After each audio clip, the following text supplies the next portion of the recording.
गजपति जिला पारलाखेमुंडी स्थित श्री जगन्नाथ मंदिर ठारे आज 2 तारिख पर्यंत विश्व कल्याण यज्ञ अनुष्ठित हेब। यह अवसर में पारलाखेमुंडी जगन्नाथ मंदिर में आज कलश यात्रा अनुष्ठित हो जाइछे। सकाळु पारलाखेमुंडी जगन्नाथ मंदिर हजार हजार भक्त हाथ में पूर्ण कुंभ धरी सदराम पोखरी पाखरे पहुंची।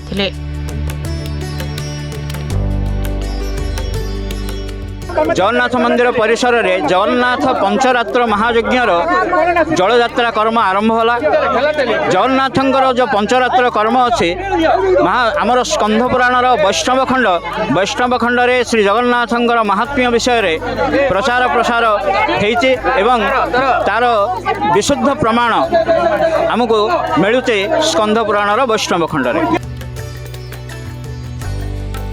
गंगा माता आवाहन पर भक्त माने शोभायात्रा रे आसी श्री जगन्नाथ मंदिर रे पहुंची थिले।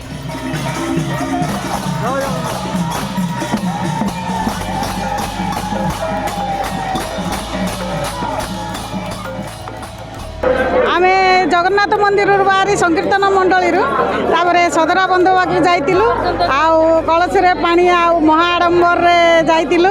बहुत खुशी लगिला। आउ ए जन्म रे प्राप्ति हबो कि नाही कि आउ ए जन्म रे प्राप्ति हला आउ जन्म रे आसीओ कि नाही कि जगन्नाथ ऊपर महाकृपा आउ एते खुशी लगिला। हजार हजार श्रद्धालु जाइलु आमे लेडीज लोक सब जाइलु। बहुत खुशी लगिला। बहुत आनंद लगिला ए जल यात्रा करिकरी।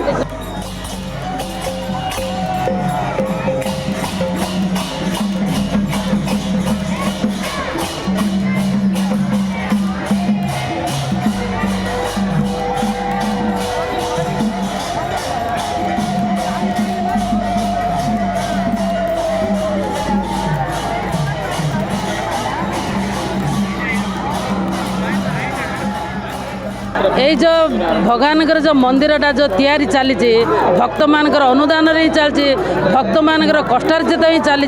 तेणु भक्त मैंने जमी समस्त मन में दया पशि भगवान यही मंदिर निर्माण में सहायक हे बोली मोर विनीत प्रार्थना। आउ का मन में कौन था यही कष्ट आम जी देवा भगवान आम से आउ टे दब।